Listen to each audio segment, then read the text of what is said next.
My name's David, I'm an addict. Hi David. I just want to first start off say thank you, Nathaniel, for opening the meeting up, and thank you, Sohan, for inviting me today. I kind of recognise it's a really good day, and it's a real privilege and honour and a pleasure to actually have this opportunity to share my experience, my strength, my love, what I have for BAC-IN, and and I'm really pleased that you've asked me to come over here today and speak, and hopefully I don't know, hopefully give somebody somebody in this room today some hope, and some awakening that's been missing in my life for many years before I came to BAC-IN. So on that, I'm going to just kind of just speak from my heart. I've nothing planned in my head. The truth is,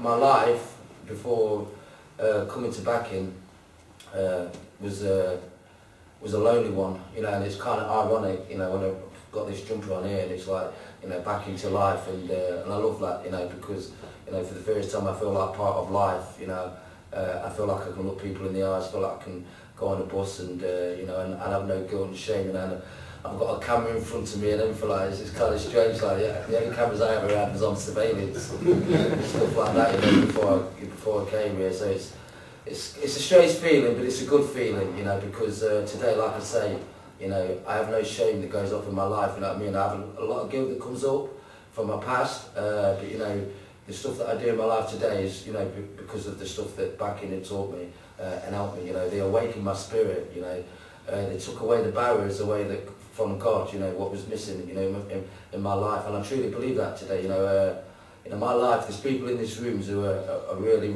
dear to my heart, that see me when I first came to Nottingham, and when I first came to Nottingham, I was riddled with shame, guilt, anger. I couldn't look anybody in the eye, couldn't stop using, still coming to the BAC-IN meetings, crying, shouting, using, screaming, and BAC-IN just kept leaving the door open. They never once shut the door on me, and that means a lot to me today. When I reflect and I'm sitting in there, and so I kind of, like I said, my life, I'm one of 3 children. My brother's just a year younger than me, and I've got a sister who's 4 years younger, and we kind of, just quickly, my upbringing, I used to kind of blame it. I used to use this as an excuse. Today I'm sharing this so that if anybody identifies with this, it doesn't have to stay like that. You don't have to believe, that you're worthless, because that's what I believed. That I had no self-worth, I had no self-esteem.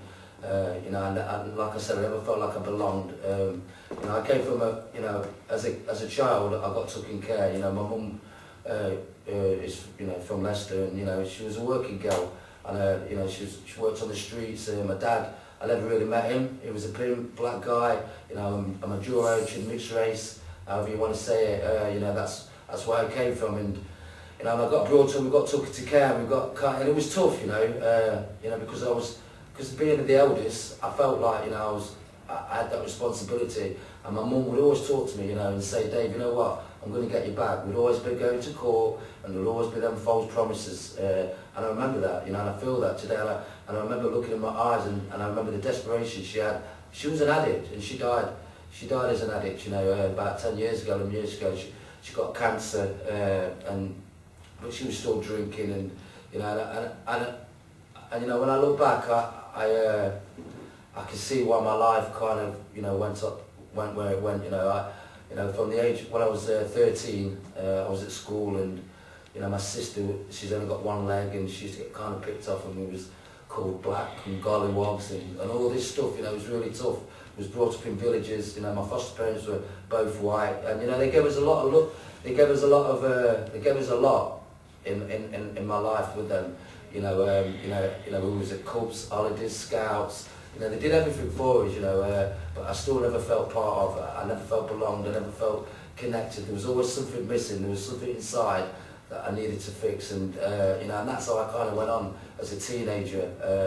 When at the age of 13, I went to a school in Loughborough, and I started meeting with some lads, and I was around some back of the bikes, and usually some lads are smoking cigarettes, number 6 or whatever it was in them days, and I and I got caught with some lads and I started using glue. And I'll never forget that first time of using glue, because all that stuff that I quickly mentioned about, you know, my mum and the not being, you know, feeling part of and everything like that. When I had that glue, what it gave me was it just gave me a feeling, a different feeling. I never had to feel about all that stuff that I was, you know, talking about, and you know, and I kind of, and it escalated from there. You know, when I was 13, it was a glue.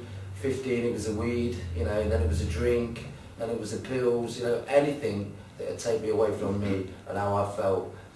You know, and it went on for years. You know, and it was only like later on in my, you know, in my late 20s when I started, you know, I really wanted to sort myself out. You know, I had a lot of good people around me, you know, but it wasn't my real family. It was like my foster parents' family, and it was all white environment, and you know, but there was good people. You know, they really wanted the best for me, and I just struggled. I really did, and you know, I got caught up in heroin. You know, I picked up heroin, started treating it when I was 27. And I could realise, you know, when I look back now, you know, I was always trying to fix myself outwardly, you know, and that's what, you know, that's why now I'm an addict, because, you know, I got with my children's mum, and I've got 3 children, you know, and I had 3 kids, you know, I've got 3 children, and Lloyd was my first son, and you know, even that didn't fix me, even that didn't sort me out. Having a son in the, you know, bringing a son in the world, and you know, and going to job, you know, going to work and doing what normal people do. You know, I tried all these things, and every time I didn't like the way I felt. I still didn't feel like I belonged, and I just kept using it. And I got, like I said, 27, 28, I got into heroin, and I think it only took about a year before I was injecting. And ever since then, from 28 to 41, I injected heroin, and you know, and crack. You know, the last 4 or 5 years of my using, I was injecting both of them, and you know, my using was awful. You know, the things I had to do to get my drugs. You know, that's the stuff that I came to BAC-IN with, the dark stuff, the stuff that I thought I'd never ever be able to talk about in front of people. But what encouraged me when I was coming to BAC-IN was that other people like you guys was talking about this shame and guilt they'd done for the drugs and where it took them. You know, it took me to places that I never thought I'd ever go. It really did. You know, and you know, there's, you know, I could give you loads of scenarios, but just give you a few. And it's, you know, like, you know, what really sticks with me all the time is, you know, having my children when they were young. You know, ages of 1, 2, having them in a car that I have no license for. You know, driving to crack houses, leaving them outside crack houses, taking them into crack houses. You know, regardless of their welfare, it was all about me and what I needed to get. You know, and you know, there was some dodgy places that I went to, and you know, and that's where these, you know, once it was inside me, I had no perspective of anything. It was just all about me, and I kind of didn't get it. You know, I'll be honest with you, I didn't get it. I didn't understand why my brother wasn't like I was, why my sister wasn't like I was. You know, I couldn't get that. You know, because they both had the same upbringing as me, same environment. But you know, when I look back today, you know, I realise that, you know, when I was 13, I chose. Nobody forced this. Nobody had a gun in my head. I chose to pick up this stuff, and for whatever reason, I was all right with that. You know, and but I didn't realise where this would take me. You know, that was the truth. And you know, and I kind of, like I said, for like 18 years or so, you know, my using got that bad. I was in and out of jails, in and out on probation, DTOs. You know, going into stores, big stores. You know, I wasn't no gangster, and I wanted to be in my head, fantasy. I wanted to be some serious black dude, gangster, BMW. That was my attraction in life. Looking at these people and thinking they've got it. You know, they're sorted.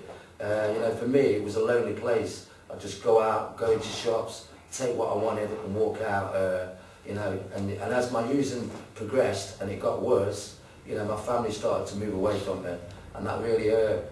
And so I'd go back into my family's home and rob them, steal toys off the children, money off the mum. You know, I sit here today, you know, and it's tough, you know. But like I said, you know, what encouraged me, you know, what encourages me is to hear you guys and men, you know, men and women talking about this stuff, and it helps me, you know, it really does. And you know, so I kind of, like I said, I got to a point, right, when I was 40 years of age, I'm sitting in jail again, you know, I must have done about 13 or 14 sentence, you know, for just daftness, robbery, you know, just burglary, you know, all that stuff, and rightly so, put in jail. And you know, and I'll just quickly share this, you know, one of the things I didn't recognise at the time was that, you know, a lot of all this stuff that I'm talking about was all going off inside, and I didn't know how to express this, I didn't know where to go with this, you know, and I kind of, you know, and I recognise every time that I went into jail,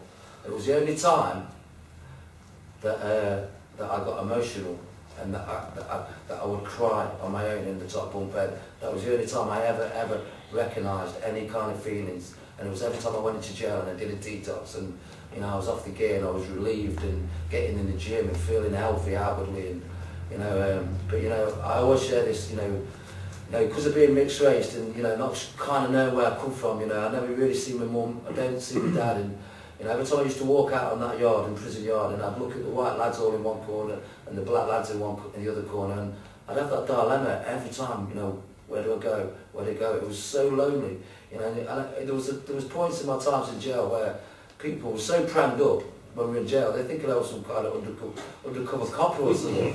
You know what I mean? I was just somebody that was lost, you know, physically, emotionally, spiritually broken and lost, you know, and it was tough. It really was tough, you know, shaving my head, trying to make out I look hard, don't approach me. You know, I just consumed to the world and what it had to offer. You know, I had no respect, inner respect. You know, I had no values, no integrity. You know, all this stuff I have in my life today. You know, and but back then, you know, it was like I always say, it was a living place, and you know, and I was really blessed. You know, I was in my last sentence was in Nottingham, and I was about 4 years of age, and I really truly thought I'd be trying to sort myself out. I'd not seen my kids for 4 years. She'd stopped that, rightly so. And you know, and there was a guy in jail. I used to see him going off on visits on a Friday, but it was a special visit kind of thing. And I got to know him, and he told me about, you know, this organisation BAC-IN, and you know they are taking Asians and dual heritages and all kinds, you know. And I kind of liked it. I used to listen to what he was talking about, and he says, "Listen, they'll see you. Come and see you." And I got a visit, and it was, you know, it was my friend Glaston, brother Glaston, and you know, Glaston and another chap, and they turned up on the visit, and they both had these suits on, and I thought, here we go, silly idea game, man, you know, here we go. But they were, you know, I'll always remember that first visit, because what I experienced was that these guys were talking about stuff that I'd done, you know, and I don't know what it was, but when I went away, and I went back to the cell, there was something, I don't know what it was, something awakened within me. You know, there was a little, you know, I'll probably describe it as hope today, but then I didn't know what it was, you know, but I just know that something light, you know, something turned on. You know, there was a little light switched on, because like I said, it was a dark and lonely place within inside me, and these guys came, they shared a bit of their experience, shared about what BAC-IN was about. Cut a long story short, I got out of jail, and BAC-IN got me a place in Nottingham. I didn't want to go back to Loughborough, I didn't want to go back to Leicester, I didn't want to go back to the same people, because what I recognised is that my friends and the people that I knew didn't want to change, but for me, I needed to change, and I couldn't change the people out there, and it was all about me trying to turn it around, and I stayed in Nottingham, and I stayed with BAC-IN, and you know, I'm not going to say I got it straight away, that didn't happen, you know. I think I did another month in jail or something like that, you know, still using, coming to BAC-IN rooms, you know, crying, like I said, you know, and all that stuff, but they just, you know, there's people in this room that mean so much, you know, Sohan, David, Glaston, Nathaniel, Shahid, you know, there's all the guys here, you know, I can't name everybody, but, you know, I don't know, you know, they just kept loving me until I loved myself, basically, you know, because I had no respect or anything, you know, I didn't know how to be kind to myself, and, you know, and it turned around for me, and, you know, what happened, you know, is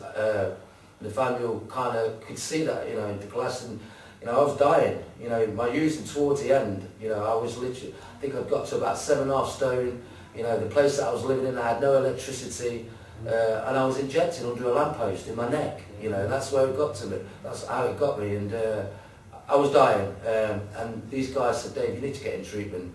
You need to just get away from it all. I've never been in treatment, never looked at my behaviours, never looked at my addiction, never have done that. Just done my jail, tried to do the right thing, and got out, and just messed up again. And for the first time, you know, the relationship I'd seen and what these guys had got and what they were speaking, because what they were saying they was actually doing, because I ain't no fool, none of us are, you know, and I kind of seen that these were saying what they were doing, and that attracted me, and I went to treatment centre, and I went there for 6 months. I learned about what I got, this disease, you know, the mind, my thinking, you know, spiritual decay, spiritual coma, you know, I kind of got it, do you know what I mean? And for 6 months I did it. I stayed there for about 6 or 7 months, come out, I did a year's voluntary work at BAC-IN, it was amazing, you know, and I went back to the same treatment centre that I went to, gave it back to them, you know, did some voluntary work there, and you know, and my life since, it's been amazing, it really has, you know.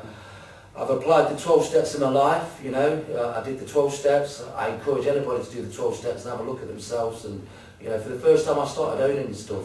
For the first time I started handing over stuff, you know what I mean, and you know, and my relationship with God today, you know, and I'm quite happy to say that today, you know, about God, you know, because you know, in my using, there was a lot of men and women that have died using, and I know today that nobody has to die from this stuff, you know what I mean?